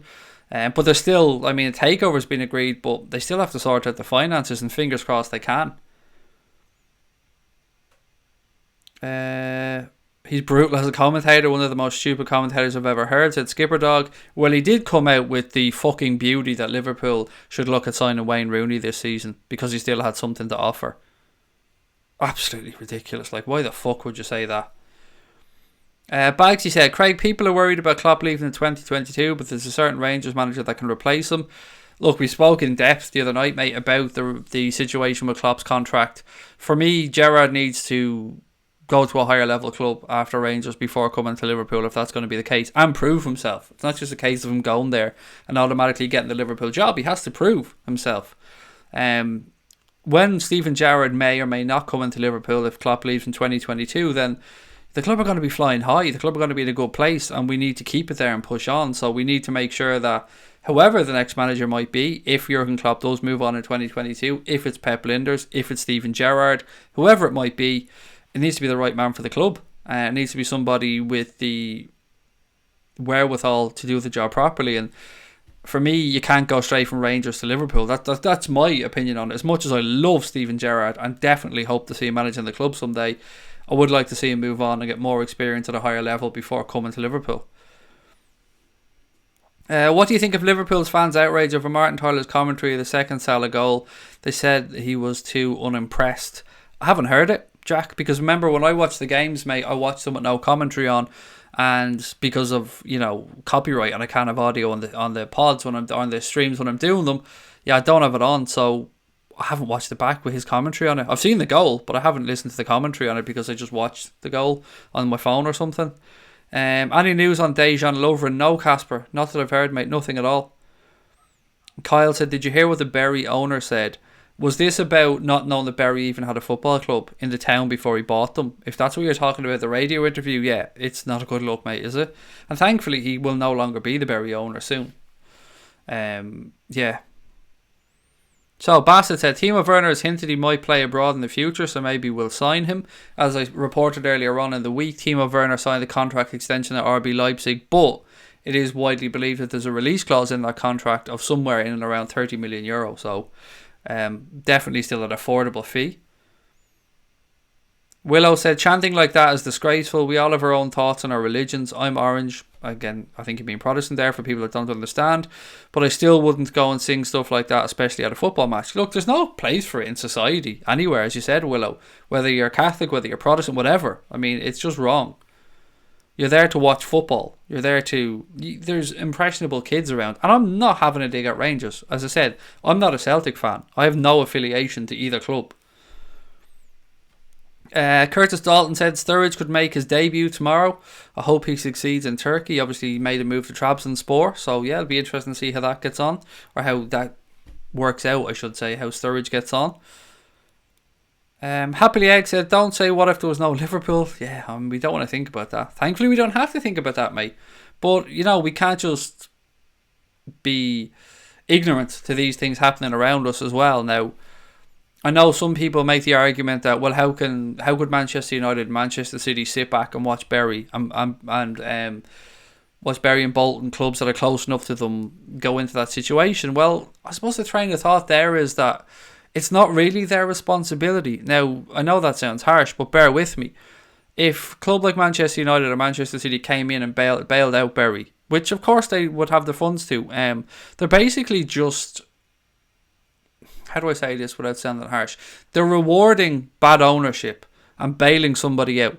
Now, nobody wants the fans of any club to suffer. That is the last thing that you want. But you also have to be understanding here that these things happen because of shitty ownership. So, for me, and again, very limited understanding of this, in no way claiming to have tremendous knowledge on it, the EFL need to look at the fit and proper persons test and really look at that more strenuously.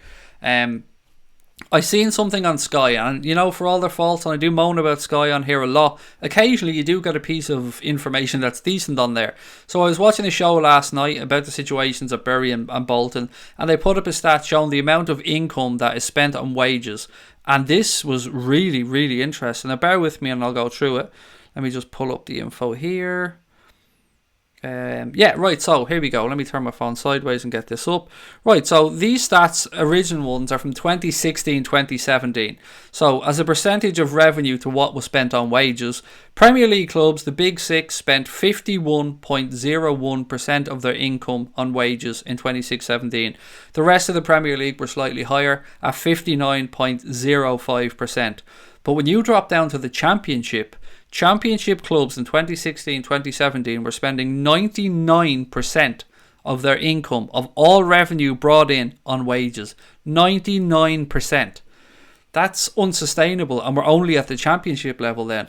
So we move on to 2017-2018, and the Premier League's Big Six have gone up slightly. Not much, to be fair. They've gone up slightly. They're now spending 52.27% of their income on wages.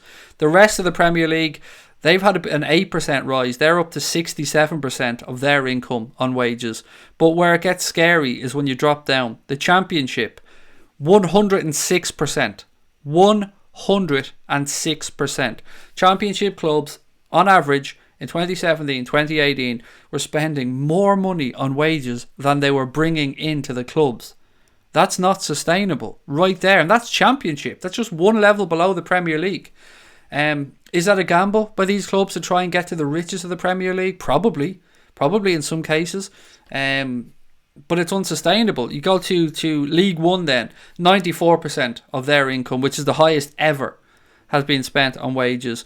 League 2, 78% of League 2 clubs' incomes have been spent on wages, and that's the highest since 2001, and that comes from Deloitte. So again, credit to Sky, which is where I pulled that stat from, but fucking scary stuff. Championship clubs last year, 106% of their income spent on wages. More money than they're getting in, spend it on wages. That's it's scary stuff. But look, I have no idea how to curb this. I have no idea how to safeguard these clubs. Whether it's wage caps, I don't know what it is. I'd love to hear your thoughts on this, your suggestions, what you think around the Bury situation, the Bolton situation. Big Guy Jura said, hasn't the Bury owner gone bankrupt 3 times in the last 20 years?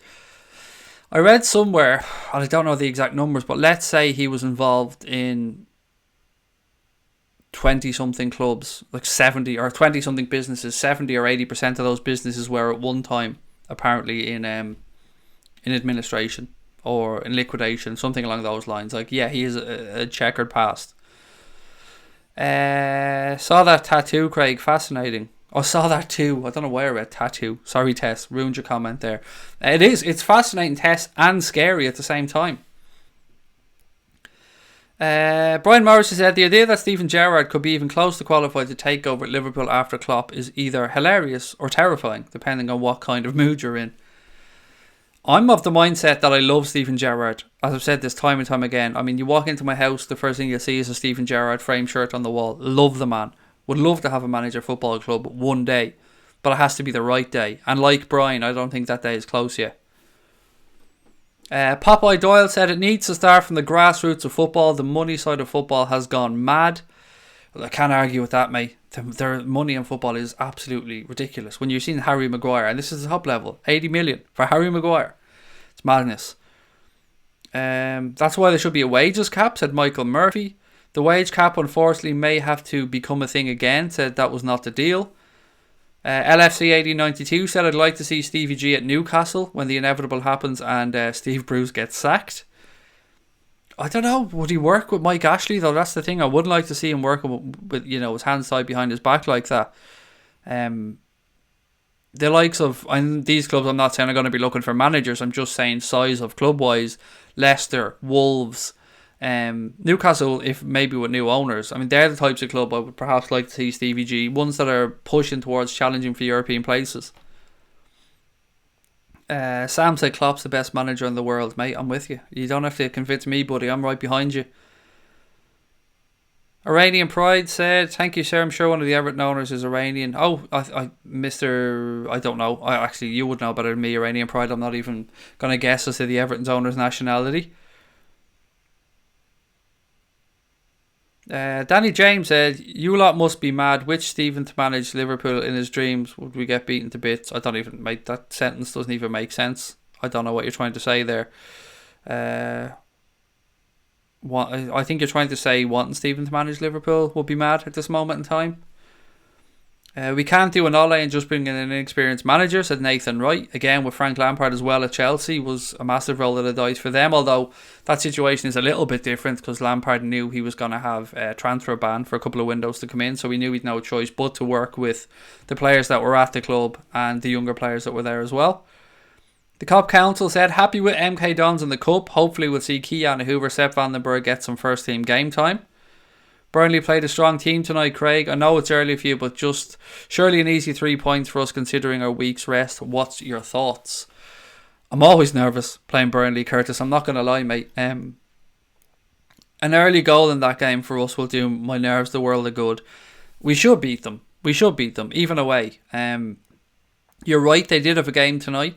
I've seen some, I think Woods was on the bench at the start of the game, but they still had a fairly strong team out. And Liverpool will have had a full week's rest, as you said. Klopp would have had time to work with the guys on the training ground. Excuse me. Yeah, I think I'm expecting a 2-0 win. That's my prediction for the game. But I'll go through it in more detail tomorrow.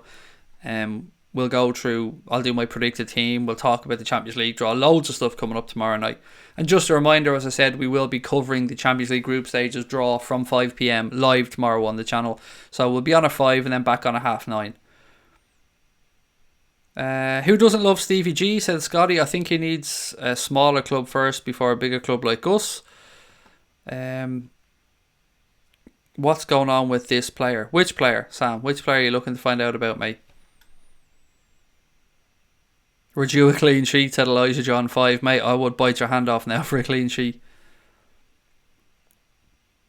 Callum reckons Burnley 1, Liverpool 3. Bobby Firmino hat-trick. Oh, I'm on that. I'm on board that ship, mate. Can we go for a 3-0 though? I'd like the clean sheet that Elijah John was talking about a second ago. But yeah, would be nice. A Bobby Firmino hat-trick. No luck goal in there as well, just to really, bag it off. Pep Linders is next manager, said Bassett with Gerrard as his assistant. Yeah, if Gerrard was his assistant the whole time, we'd probably be thinking, when's Gerrard going to take over? When's Gerrard going to take over? If Linders went through any type of a sticky patch, the calls would probably come out from social media very quickly as to giving Steven Gerrard the job. I would rather Gerrard came in and worked under Klopp for a year to help a transition if he was going to come to the club. Any news of Alisson back, said Bernadette. Looks like after the international break, it's looking quite positive, Bernadette. Won't be available for the weekend, but fingers crossed we'll have some better news after the international break. Of course, this is the last game before we have this ridiculous September international break. Kai said, unpopular opinion, I think Gerrard can save Newcastle if they sack Bruce. I don't know if that is an unpopular opinion, mate. I don't know if that is or isn't. I just don't know if he'd work under Mike Ashley. Who the fuck would want to work under Mike Ashley? Where does the term clean sheet come from? Do you know, it's a good question, Hayne, and one I've never in my entire life asked. Let me have a Google of it. Let's see if I can get you an answer. Maybe somebody else in the chat might know, but yeah, clean sheet. Where? Maybe somebody else can Google it for me, because if not, I have this habit of talking as I type. So if I'm doing it, I'm going to be like, where was the term? Yeah, so maybe somebody else can do the Google search. What's this dude done? If it's in regards to Bobby Duncan's agent, mate, he come out and accused Liverpool of bullying. He's come out and said that they lied about... He's had a dig at Michael Edwards. He said that the club have basically lied to Bobby Duncan. They said his mental health is suffering. He really went in on the club, mate. But the interesting thing here is that when Liverpool fans went and did a bit of digging and looked through his tweets, we found homophobic tweets. I say we, like I had any fucking part to play in this. I'm not that... I don't have that much spare time, actually, but they found homophobic tweets, they found sexist tweets, they found bigotry, they found stuff that just isn't pretty, that just doesn't look good and isn't fitting of a professional, somebody who works in the football industry guiding the careers of young players. Just refers to score sheet, right? Yeah, probably, could be that the score sheet's blank. Danny James, it means no players get booked. That doesn't make any sense, mate. It's to do with goals. Bernadette Farrell, I hate these international breaks, always lose our momentum. This break drives me mad, Bernadette, more than any of them, because you're only getting into the swing of the season. Clubs are only starting to get into a rhythm. You've already got your players back late because of international competitions, and now here we are again. Kloppo and every other manager having to give up players to international duty. I mean, that's ridiculous, this one in September. Brian said, the lads are right, it's because there's nothing on your score sheet. So there you go. It's as simple as that, really. How am I doing today? I'm alright, thank you, mate. I'm alright, thank you. Muaz, how are you? Comes from when the reporters used to do separate pieces on paper for each team, said Willow. Look, knowledge being dropped left, right and centre. Love it. Well in. And Michael Murphy, I like your banter, mate, said a clean sheet comes from being married to the wrong person. Yeah, nothing like a bit of blue. Bit of blue for the dirty bastards out there. Frisbee Hound said it's from the 1930s when sports journalists used different sheets of paper for different actions in the game. Thank you very much for that. And I think, was it Bernadette or somebody else pointed that out as well? I'm glad to hear that you're doing well, Muaz, mate. Thank you. Do you think Klopp could choose the next manager? No, absolutely not. No. No, I don't mean that in a disparaging way to Jurgen Klopp, but no. The next manager should be chosen by the club and with the philosophy and the style of football in mind. Maybe your Klopp will have a word with the owners. Maybe they'll bend his ear. I don't know. I'm not lucky enough to be in the inner circles of the club to find out that information, but maybe that's a regularly done thing. I don't know. Does anybody even care about internationals anymore, said Greg. Actually, mate, I don't. I'm not a massive fan of them, but there are a lot of people that do like international football. A lot of patriotic people, and you got to commend that. I've just never been somebody. Italia 90 was one of amazing as an Irish person. I'll never forget that as long as I live. I was like 8-9 years of age. That was brilliant. But yeah, after that, I haven't really felt the attachment to it personally.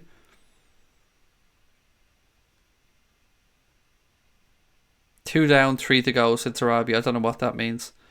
Wouldn't mind Julian Nagelsmann, said Big Man Steve. Yeah, a few people shouts for him the other night, buddy. I didn't like him when he came. Maybe it was just his attitude, and I don't like the gilet wearing aspect of him. I didn't like his attitude when he came with Hoffenheim a few years ago, and he was a bit arrogant. I don't know. There was just something about him I couldn't take to. But look, that shouldn't reflect on his managerial abilities.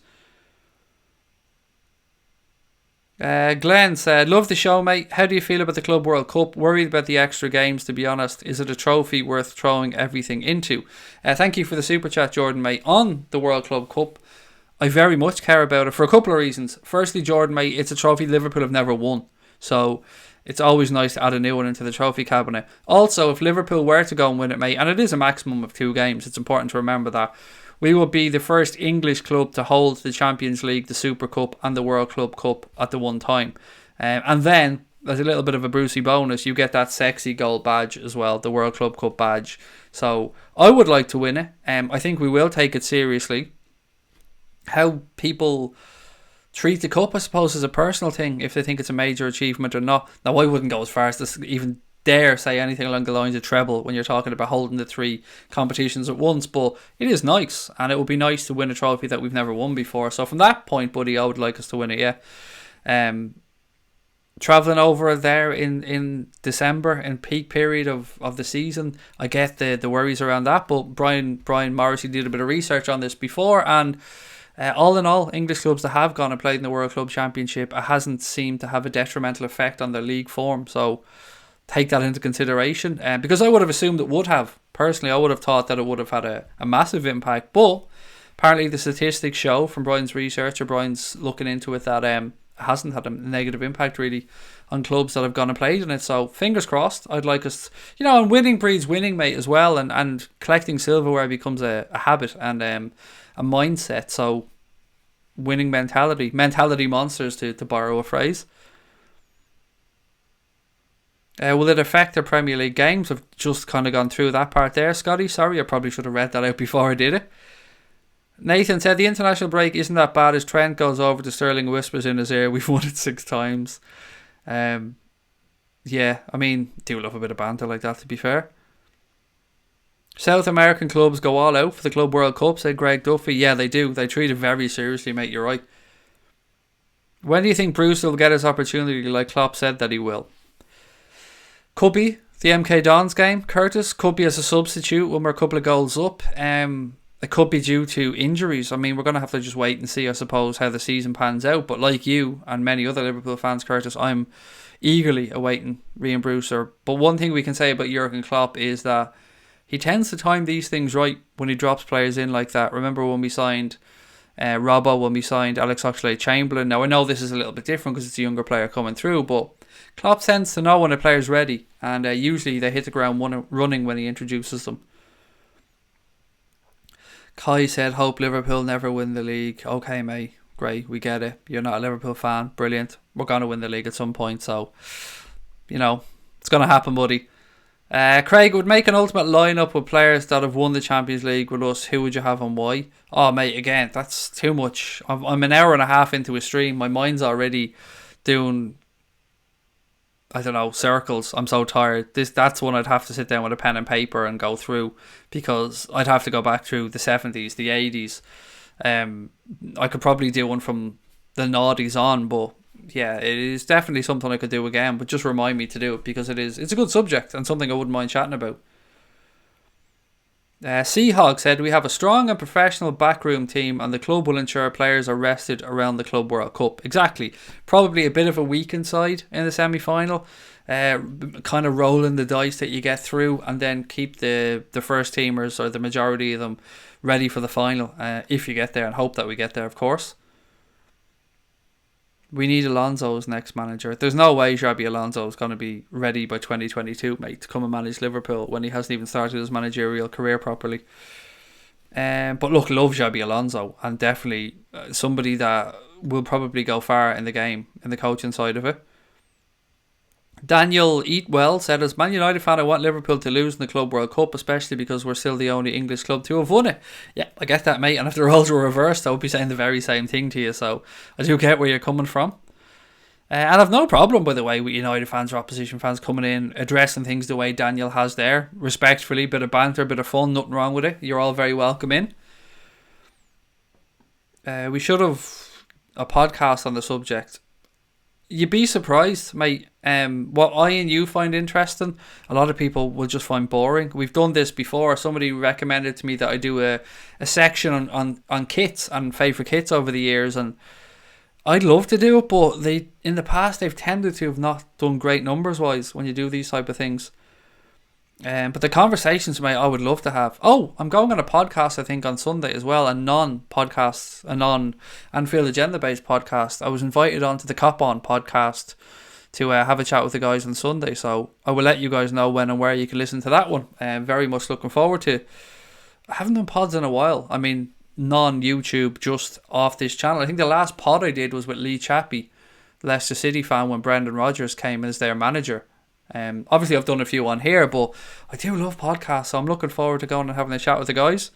Oh no, actually I'm lying to you. The last podcast I did was with the Copite. Sorry, I forgot about that. Craig, remind us who the most successful club across everything is. There you go, Curtis. The L Reds. Although that will be debated. Some United fans will come on and go, no, we have more cups. Look, but whichever way you want to look at it, I'm going, obviously, from our point that we're the most successful club. Because it's more fun to wind people up that way. Eddie Howe would be good next manager? No way. I like Eddie Howe, but again, Bournemouth to Liverpool, too big a jump. We've seen that with Brendan Rodgers when he came and he made the jump up. Sometimes there's just a bit too big of a jump, and I think that would be one step too far.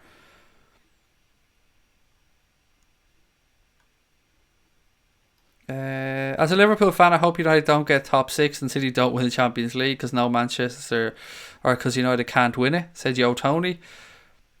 What happened to the bite-sized agenda?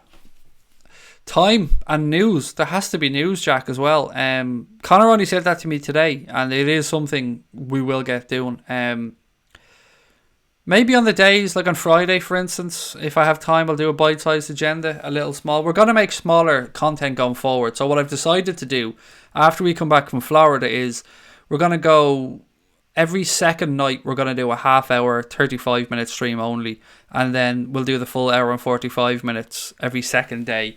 Because I want to try and cater to people that haven't got the time to come on and watch an hour and 45 minute stream and want a more condensed stream. So I will start doing shorter streams when I come back from Florida. So let's just say Monday night we do a normal late night agenda, an hour 45.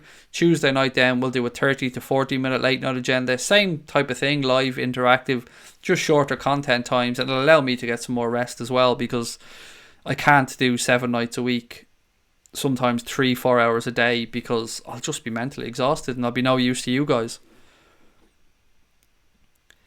Is it just me who thinks PSG are the most overrated team and will never win the Champions League? Nah, mate, I've been banging that drum for a while and saying that PSG will never win the Champions League. What else we got? PSG Juve are overrated, said LFC 8092. Interesting.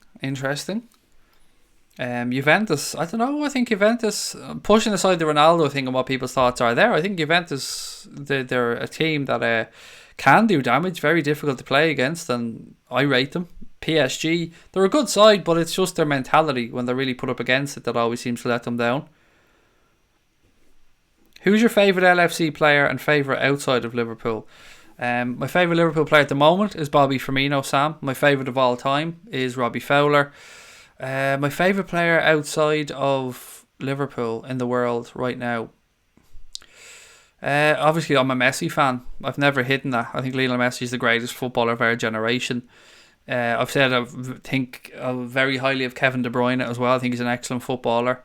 So probably the obvious answer, mate, in Messi. I do like Marco Verratti though as well. I've said that numerous times. I think he's wasted at Paris Saint-Germain. I think when he's fit and firing, he's one of the best midfielders around. I would have loved him at Liverpool. How many times? Asked Jack's page. 6, my friend. 6 of the finest. Bagsy said, Craig, Poch would be a good replacement for Klopp. And I've just answered the second part of it, mate, which I think you probably wrote before I answered it.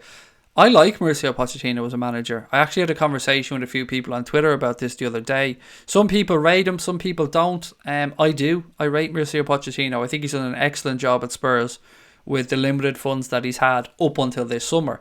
Now, I know people are going to say he's only amassed something like 17 points in recent history in the Premier League. Like, he's not on a great run there. I get that, but I like Pochettino, and I think it's no accident that Real Madrid and other top European clubs are sniffing around, interested in him, and I think you'll see him move on to big jobs in the future. Again, not trying to belittle Spurs there in any way.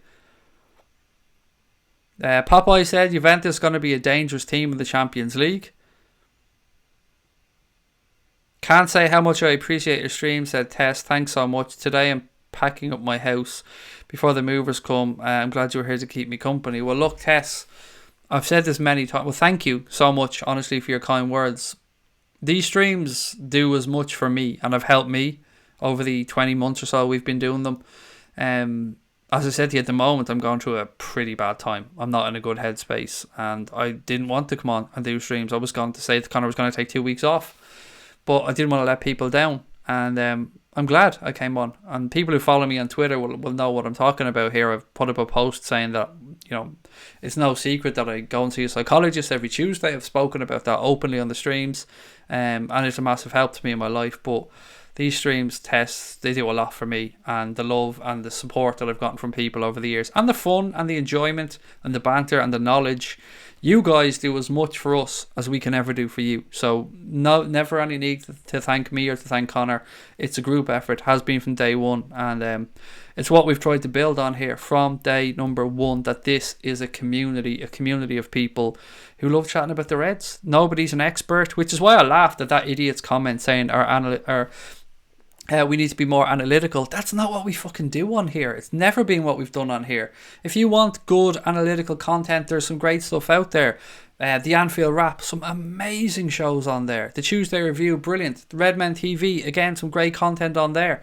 But you're not going to get that much of that on Anfield Agenda, because we're here for fun, interactive content, ridiculous over-the-top celebrations, lots of swearing, and some rants as well along the way. That's what you get on here. If you're looking for analytical stuff, you get a little bit during games. I like to think I know what I'm talking about, but all in all, it's a community, and that's why we work hard to protect the chat. That's why we boot so many people out, and that's why our banned list is getting fucking ridiculously long, because we want to protect the community on here.